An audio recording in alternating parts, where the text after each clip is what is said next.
दिए हैं। खबरों में आगे बढ़ते हैं। पुणे से ये बड़ी खबर सामने आ रही है, जहां पर कांग्रेस नेता सुरेश कलमाड़ी उनका निधन हो गया है। ये दुखद खबर है।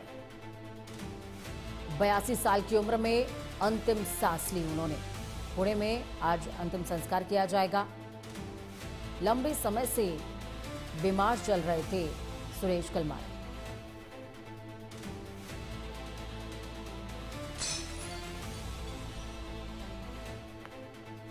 पुणे कांग्रेस नेता सुरेश कलमाड़ी का दुखद निधन हो गया है। 82 साल की उम्र में उन्होंने अंतिम सांस लिया। आज पुणे में उनको अंतिम संस्कार किया जाएगा, अंतिम क्रियाएं की जाएगी।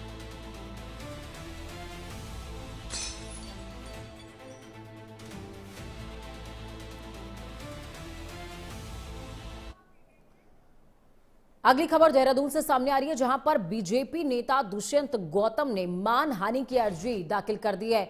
दिल्ली हाईकोर्ट में आज सुनवाई हो सकती है। उत्तराखंड बीजेपी प्रभारी दुष्यंत गौतम, उन्होंने केस दर्ज कराया है। हरिद्वार ज्वालापुर के पूर्व एमएलए सुरेश राठौर पर आरोप लगाए। आईटी एक्ट सहित बीएनएस की कुल 6 धाराओं में केस दर्ज कराया है। अंकिता भंडारी हत्याकांड मामले में प्रदर्शन कर रहा था विपक्ष। कांग्रेस संगठन, उत्तराखंड क्रांति दल, आम आदमी पार्टी समेत कई अन्य पर केस दर्ज कराया है। डिजिटल प्लेटफॉर्म्स पर लगाए गए आरोपों को लेकर के केस दर्ज कराया गया और इसको साजिश बताया है। कहा है कि फंसाने की कोशिश की जा रही है, बदनाम करने की कोशिश की जा रही है। बीजेपी नेता दुष्यंत गौतम ने 250 पेजेस की याचिका दायर की है। बीजेपी नेता को मानसिक रूप से परेशान करने का दावा भी इस याचिका में किया गया है। तो बड़ी अपडेट आपको बता रहे हैं। चलिए इस खबर पर ज्यादा जानकारी के लिए सीधे ग्राउंड जीरो का रुख करते हैं। मदन हमारे साथ सहयोगी संवाददाता ग्राउंड जीरो से लाइव जुड़ गए। मदन, क्या कुछ अपडेट है? दुष्यंत गौतम के सब्र का बांध टूट गया और आखिरकार उन्होंने याचिका दाखिल कर दी है और अब इस पर सुनवाई भी होनी है। परिस्थिति अभी उत्तराखंड में बनी हुई है। अंकिता भंडारी जो कांड है 2022 की ये घटना है।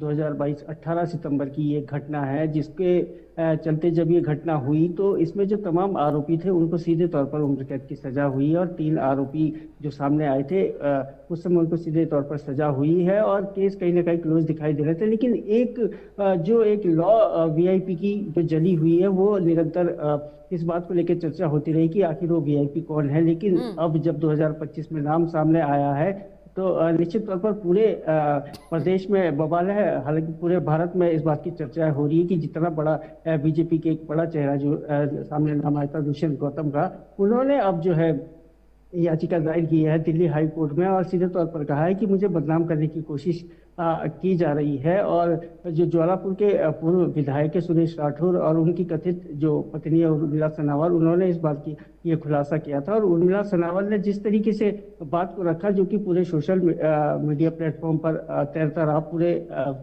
भारत में, उसके साथ ही जो है तमाम जो पार्टियां हैं उन्होंने भी इसका सीधे तौर पर विरोध किया है और कहा है कि इसमें जो वीआईपी का चेहरा सामने आया है उन पे कार्रवाई हो, उनसे बयानबाजी हो। लेकिन अब जो है वीआईपी जो कथित तौर पर कहे जा रहे थे दुष्यंत गौतम, उन्होंने सीधे तौर पर हाईकोर्ट का रुख किया है और दिल्ली हाईकोर्ट में ये 250 पेज की याचिका दर्ज की है और मानहानि का भी उन्होंने जो है बात कही है कि मेरे नाम को सीधे तौर पर इस पर घसीटा जा रहा है। और ये तमाम जो प्लेटफॉर्म है या तमाम पार्टियां हैं या पार्टियों के तमाम जो लोग हैं जो कि सीधे तौर पर इस बात को मेरे नाम की चर्चा कर रहे हैं, उन पे जो है कार्रवाई होनी चाहिए और जल्द से जल्द इसकी सुनवाई की मांग भी की है। ये उम्मीद की जा रही है कि आज कहीं ना कहीं इस पर सुनवाई होगी और बात सामने पूरी निकल करके आएगी कि क्या पूरा मामला है। हालांकि जिस तरीके से उर्मिला सनावल ने बात को कहा था और तमाम उन्होंने कहा है कि मेरे पास सबूत है, लेकिन उर्मिला सनावल उसके बाद से कहीं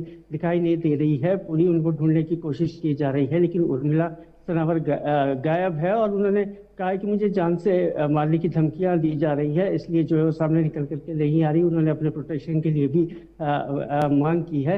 बहरहाल देखने वाली बात होगी कि किस तरीके का आज फैसला निकल करके आता है, क्योंकि ये जो बात है ये अब छोटी बात नहीं रहेगी। पूरे प्रदेश में इसको लेके बवाल है और तमाम जगह धरने प्रदर्शन चल रहे हैं, चाहे वो कांग्रेस है, आम आदमी पार्टी है, यूकेडी है, सभी लोग जो है, और आम जनता भी चाहती है कि वो वीआईपी का नाम सामने आए। लेकिन क्या जो नाम सामने आया है क्या वो सही है, उसको लेके अब जो है चर्चाएं तेज हो गई। आज मुख्यमंत्री पुष्कर सिंह धामी देहरादून में प्रेस वार्ता भी करने जा रहे हैं। उम्मीद है कि उसमें भी कुछ बातें सामने निकल करके आएगी कि जनता की जो एक मांग थी कि सीबीआई की जांच हो या फिर हाई कोर्ट के रिटायर्ड जज के सानिध्य में ये कार्रवाई दोबारा से शुरू हो और जो भी सच्चाई है वो सामने निकल करके आई, तो अब देखने वाली बात होगी किस तरीके के फैसले आगे होते हैं। बहरहाल जो नाम सामने आया था उन्होंने सीधे तौर पर इसको नकारा है और दिल्ली हाई कोर्ट का रुख किया है। जी पूजा।